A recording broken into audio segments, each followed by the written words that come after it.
Hola, ¿qué tal? Yo soy Daniela Vega, soy estudiante de séptimo semestre de fisioterapia. El día de hoy nos encontramos en Top GDL y les voy a hablar sobre la neurodinamia del nervio femoral. Como mencionamos en las clases pasadas de neurodinamia del nervio radial y mediano, esta técnica nos va a ayudar a estimular mecánicamente el tejido neural junto con las estructuras que lo rodean. El nervio femoral, o también llamado crural, tiene su origen en el plexo lumbar a partir de los ramos anteriores de L2 y L4. Este nervio en color amarillo nace del borde lateral inferior del músculo psoas mayor, desciende por debajo del punto medio del ligamento inguinal para entrar en el triángulo femoral o triángulo de Scarpa, pasando lateral a la arteria y la vena femoral. Este triángulo está formado por el borde lateral del aductor largo, el borde medial del músculo sartorio y el ligamento inguinal. Una vez que pasa por debajo del ligamento inguinal, se separa en una división anterior, que es superficial, y otra posterior profunda. La división anterior da origen al nervio cutáneo medial y al nervio cutáneo intermedio del muslo, dando también ramos al músculo sartorio. Las zonas de mayor atrapamiento de este nervio son el arco iliopectíneo, que es en esta zona, el músculo psoas-ilíaco y en el ligamento inguinal.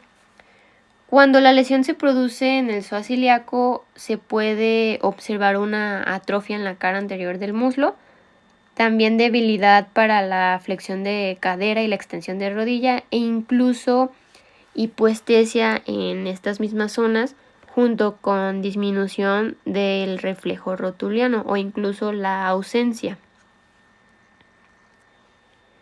El nervio femoral es de tipo mixto.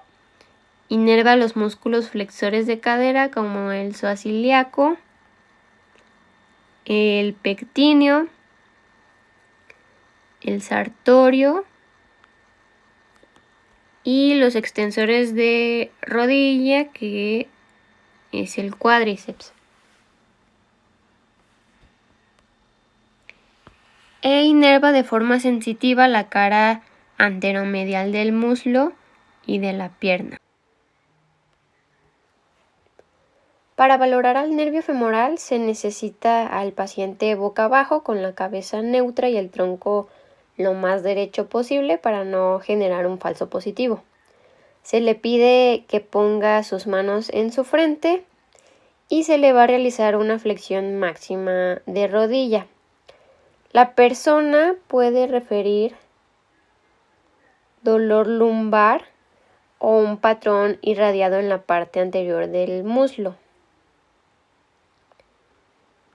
Si la persona no presenta síntomas, se va a hacer el siguiente paso.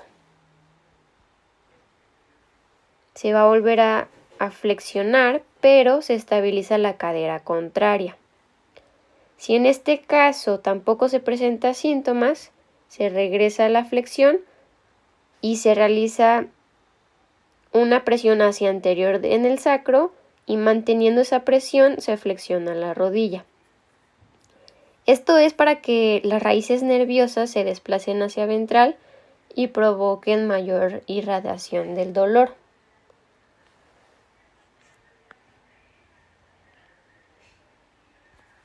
El siguiente paso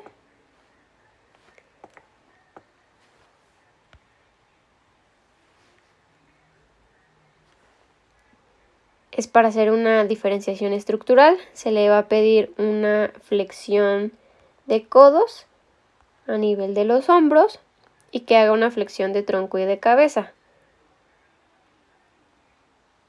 Se va a hacer una extensión de cadera de manera pasiva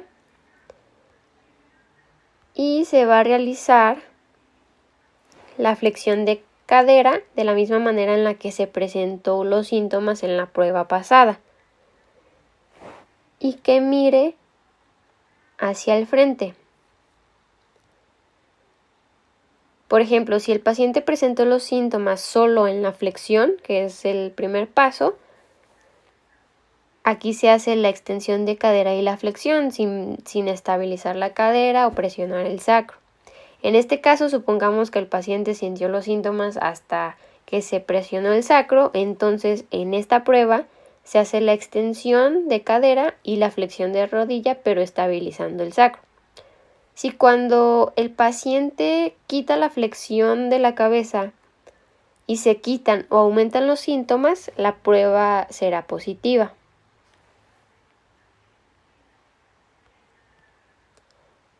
Esta es una técnica para tratamiento donde el paciente se coloca en lateral apoyando el lado que no se va a tratar. La pierna apoyada va flexionada y se le pide hacer una flexión máxima de tronco. A partir de ahí se realiza una extensión de cabeza al mismo tiempo que una flexión de rodilla. Y se regresa a la cabeza neutra con la extensión de la rodilla. Estos movimientos deben de ser coordinados y de manera lenta.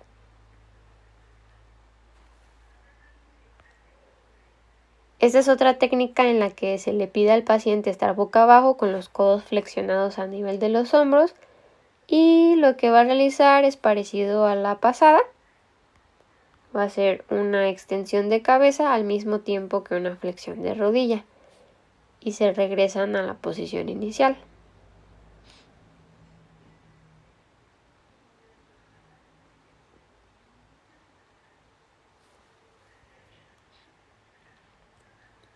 Esto sería todo de mi parte, muchas gracias.